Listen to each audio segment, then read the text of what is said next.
On the 10th of May 2009, in the midst of the Sri Lankan Civil War, Father Francis Joseph, a well-respected Catholic priest, wrote a desperate open letter to the Pope, criticizing the Sri Lankan government and begging the Catholic Church for help. 8 days later, he disappeared without a trace. To His Holiness Pope Benedict XVI.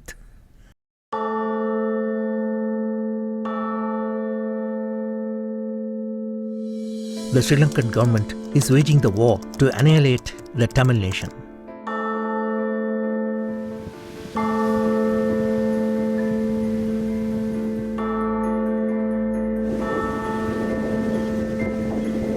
It's a genocidal war.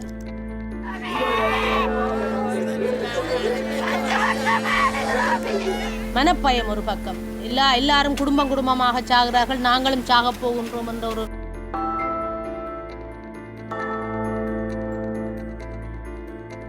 I am not unaware that this letter would arouse the wrath of the Sri Lankan government, which will resort to the revenge by killing me.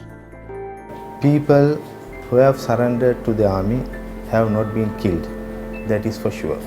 Imploring Your Holiness blessings, Reverend Father G.A. Francis Joseph. Is he dead or is he alive?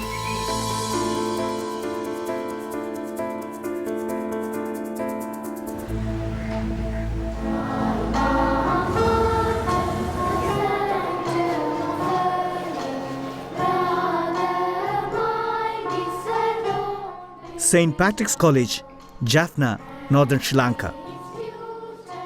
Father Francis Joseph first came here as a schoolboy. After being ordained as a Catholic priest, he came back to become a teacher and finally becoming the school's principal. Today, his legacy looms large.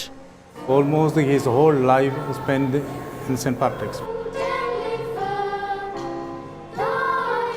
It was 1988. I entered this school and Father Rector Francis welcomed me in a smiling face, and that face is still remembered. Even though he was a rector of the college, he knew everybody, every student by his name. It was during Father Francis's time at St. Patrick's that a brutal civil war would break out between the Sri Lankan military and the Tamil rebels who were fighting for an independent nation. The conflict would last 26 years and more than 100,000 people would be killed.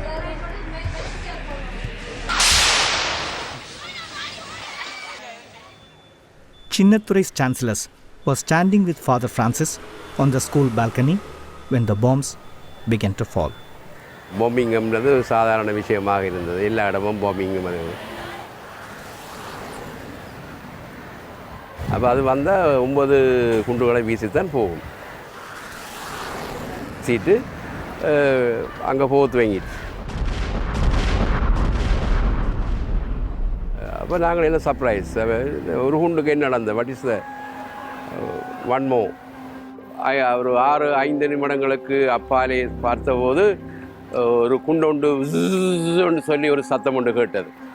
பெரிய ஒன்று சத்தம் ஒன்று. நாங்கள் அண்ணாந்து பார்த்தபோது எங்களை நோக்கி ஒரு குண்டொண்டு வந்து கொண்டிருப்பதை நாங்கள் கண்டோம். அது எங்களுக்கு மேலே தான் விழுகிறோம் என்ற ஒரு அச்சமும் எங்களுக்கு இருந்தது. சனங்கள் எல்லாரும் படுத்து கொண்டார்கள். நானும் ஃபாதரும் அந்த இடத்துல கீழே படுத்து கொண்டோம். அந்த குண்டு வீச்சில் 2 கேர்ள்ஸ், யங் கேர்ள்ஸ் இறந்து போனார்கள். Father Francis was an ardent supporter of Tamil independence, but he never picked up arms. Words were his only weapon, but he was ready to discharge them without fear or favor. Towards the end of the war, he would pen an open letter to the Pope, criticizing both the Sri Lankan government and the Catholic Church. It is unfortunate that the Church in Sri Lanka does not have the wisdom and guts to air her views forcefully and unequivocally regarding the ongoing war. I am not unaware that this letter would arouse the wrath of the Sri Lankan government, which will resort to the revenge by killing me. I cannot imagine what had happened to him. I hope he is alive. If Father Rector Francis Joseph is living, then government should explain to us where he is. Then our old boys and the college have the chance to meet him and give our love and remember him for his great service towards the college. If not, he has died, then we can remember him and pray for the repose of the soul. Moses Arulanandan, now in his 90s, is a cousin of Father Francis. He has been to the local court and even petitioned the United Nations, both without success. கவலைப்பட்டு அழுகிறதே ஒழிய அதனால இந்த உறவு இல்லாத இறுக்கமாக போச்சு, அது பிரிக்க இல்லாத உறவாக போச்சு. அது நினைக்க சத்தம் போகிற மாதிரி உடலில்.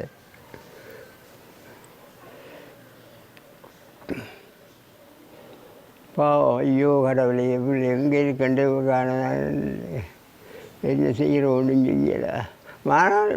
ஒவ்வொரு நாளும் மண்டாடுவேன் நான். ஆண்டதை பார்த்து மாதாவை பார்த்து மண்டாடுறேன் நான். அதே இந்த பிள்ளையை காட்டும், அந்த பிள்ளையுடைய நிலைமையை காட்டும், இல்லை அந்த ஆன்மாவுக்கு அது ஆறுதலான வாழ்வை குடும்பம்னு சொல்லி மண்டாடுறேன் நான். ஒரு நாளாவது நான் தவற விடையிலே. அவ்வளவுக்கு என்னால் மறக்க இல்லாது.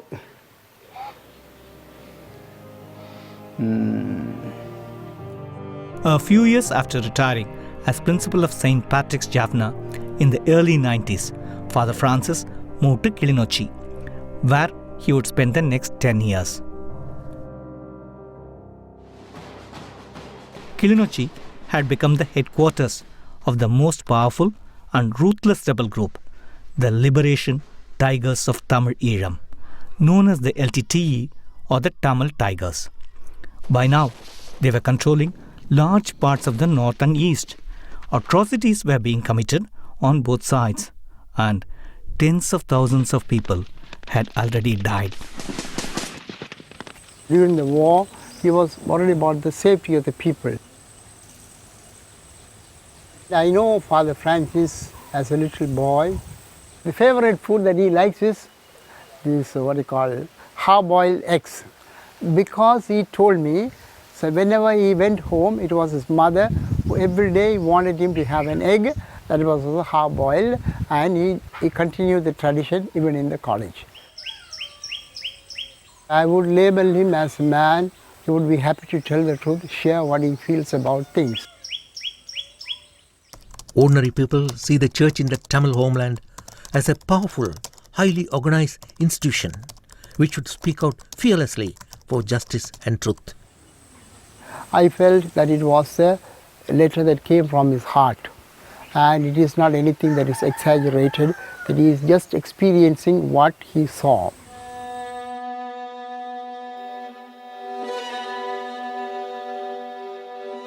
Forced east by an advancing Sri Lankan army in November 2008, Father Francis took refuge in a bunker here to the left of the church house, alongside both Tamil Tiger rebels and civilians. Taken moments after his shelter was hit, this is believed to be one of the last known photographs of Francis.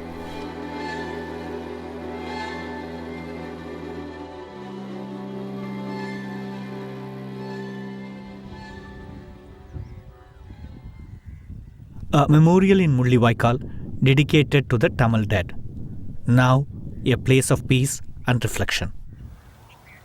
But a decade ago, it was in a bunker under these blood-stained hands that Father Francis penned his illustrious letter, begging his Pope for help. The cries of woes and agony of the babies and children, the women and the elderly, filled the air that was polluted by poisonous and unhealthy gases. During the last days of war, Father Francis and more than 300,000 Tamils were squeezed onto the country's eastern sandbank and so-called no-fire zones. Shells and bullets followed them. The UN says Up to 40,000 of those people perished during that final phase, and countless others were catastrophically injured. Dayagini Madhivanan was there with her husband. She was 5 months pregnant.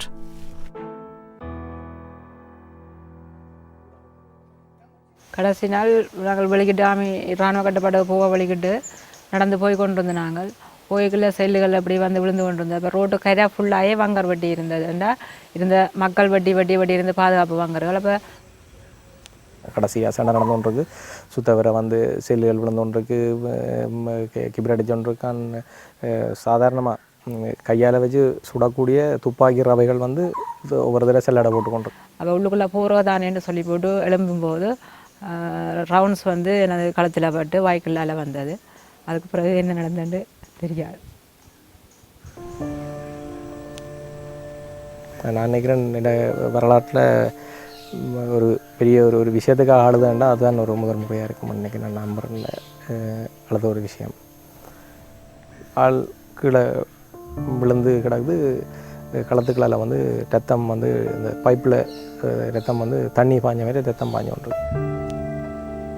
சேர்ந்து 3 நாள் பிறகு தான் ஒரு பொம்பளை JD ஒரு ஆள் வந்து பார்த்ததை பார்த்துட்டு நான் அப்போ ஒரு எக்ஸ்பெக்டிங்காக இருந்தேன். நான் 5 மாதம் அப்போ உடனடியாக ட்ரீட்மெண்ட் செய்யணும்னு சொல்லி உடனடியாக ஹாஸ்பிட்டலுக்கு உள்ளே எடுத்து மஞ்சள் அதுவரையும் மாமரத்தில் போட்டிருந்தேன்.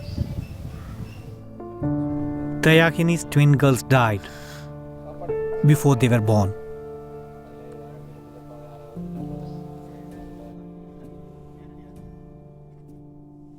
Last night's toll of the dead is 3,318 and of the injured more than 4,000. It was a barrage of artillery, mortar, multi-barrel shelling and cluster bombs, weapons which the Sri Lankan government denies using on the civilians in the no-fire zone.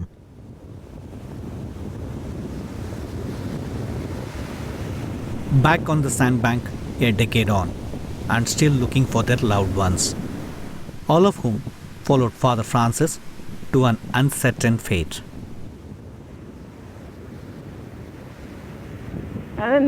நினைச்சாலே எனக்கு இந்த பேர பிள்ளைகள் தான் வேணும் முதல்.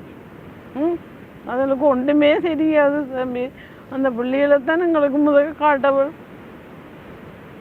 இல்லாடான் செத்த மொடிகள் எல்லாம் கிடக்குது. அப்படியெல்லாம் அம்மா இது எல்லாமே செத்தவங்கன்னு கேட்டாங்க. நாங்கள் சொல்லி இந்த மாமி சுட்டுத்தான் எல்லாரும் செத்து கிடக்கணும், நீங்களும் பார்க்க வேண்டாம் வாங்க தம்பியாண்டு.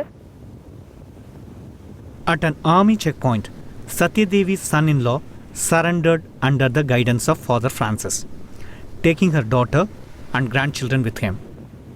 She has not seen them since.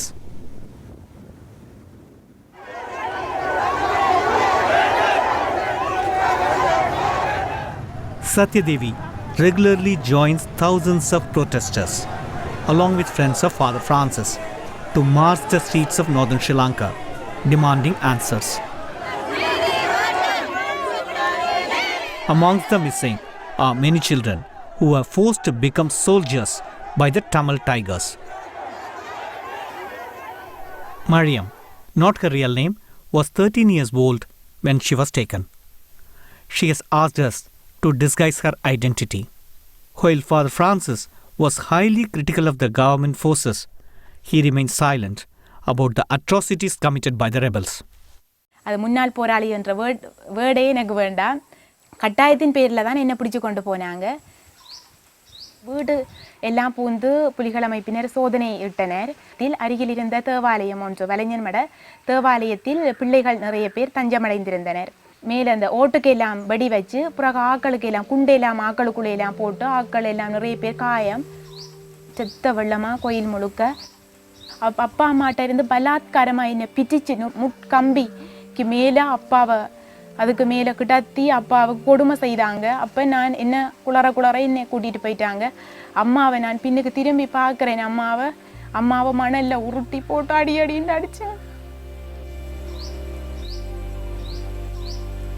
150 பிள்ளைகளையும் பிடிச்சு கொண்டு போனாங்க. So many young boys and girls were forced to take up arms, forced to surrender their childhoods to a brutal and cruel regime. In their mission to create a separate Tamil state in Sri Lanka, the Tigers would stop at nothing.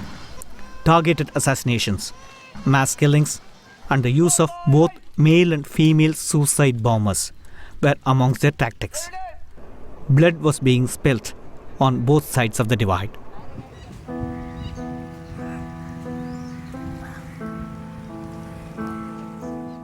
Vattuvagal Bridge, northeastern Sri Lanka. It separated what was left of Tiger-held territory from the government-controlled areas.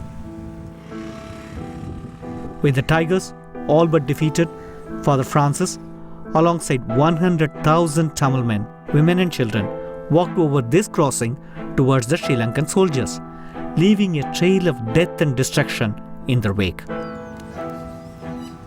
இடம்பெயர்ந்து வந்த பொழுதும் இந்த வட்டுவாகல் பாலத்தில் சடலங்கள் மிதந்து வந்த தண்ணியைத்தான் எனக்கு அவ தண்ணி அழுத போது கொடுத்தன். அது உள்ளுக்கு இன்ஃபெக்ஷன் ஆக்கி இருந்தது. அது அதை போல ஒரு துன்பமான நிலையை நான் நினைச்சும் பார்த்துருக்கேன். A short walk from the bridge were the gathering points, where fighters and civilians alike awaited their fate. On the very last day, May the 18th, 2009, it was here at around 10:30 in the morning that Father Francis led the final surrender. He was put onto a vehicle outside this field, and he has never been seen since.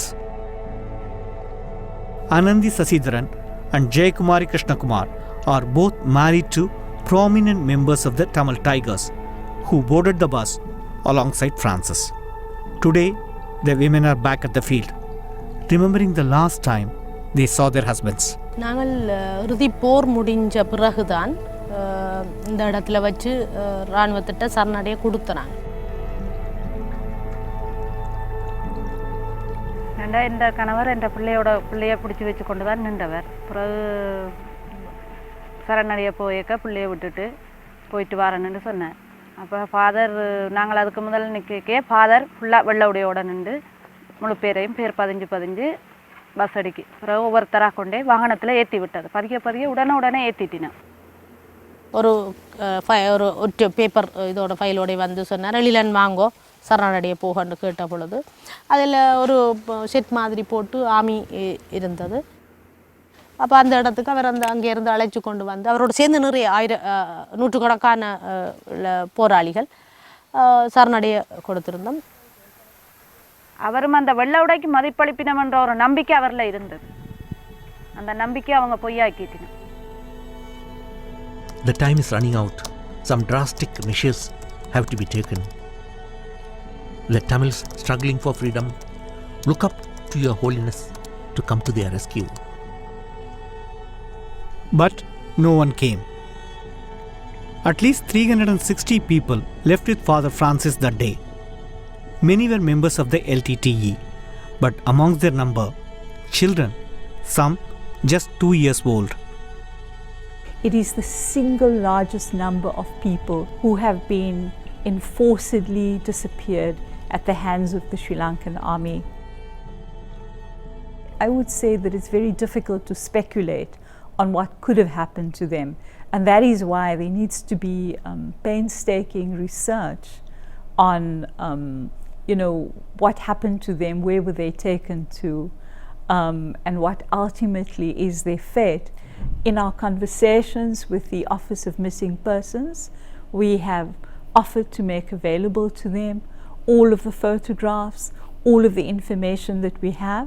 But what we have said to them is that it is their job in terms of the law that set them up, their legal obligation actually, to subpoena the army commanders who were in that area that day and who were in command, and they should ask them to explain what happened to the people whom they took into custody.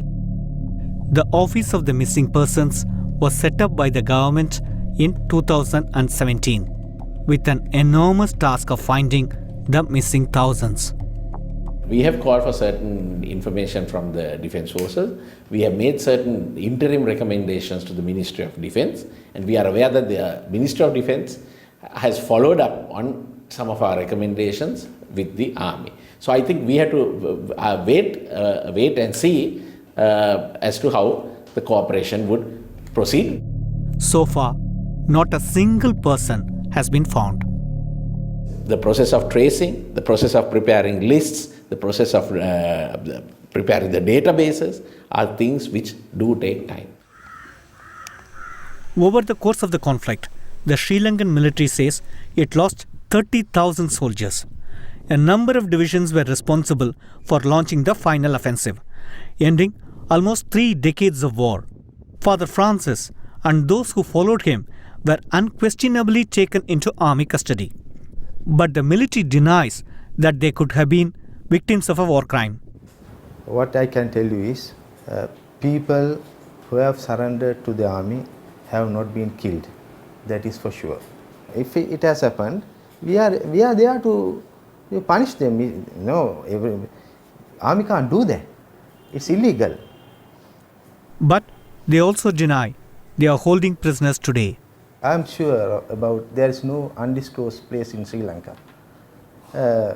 People who have been surrendered or captured on terrorist thinking on that line being accounted for. During the final military onslaught, humanitarian workers were expelled, independent journalists were banned, and phone lines were cut off. This became known as the war without witnesses. But just weeks after the conflict ended, video clips emerged, purporting to show soldiers carrying out summary executions.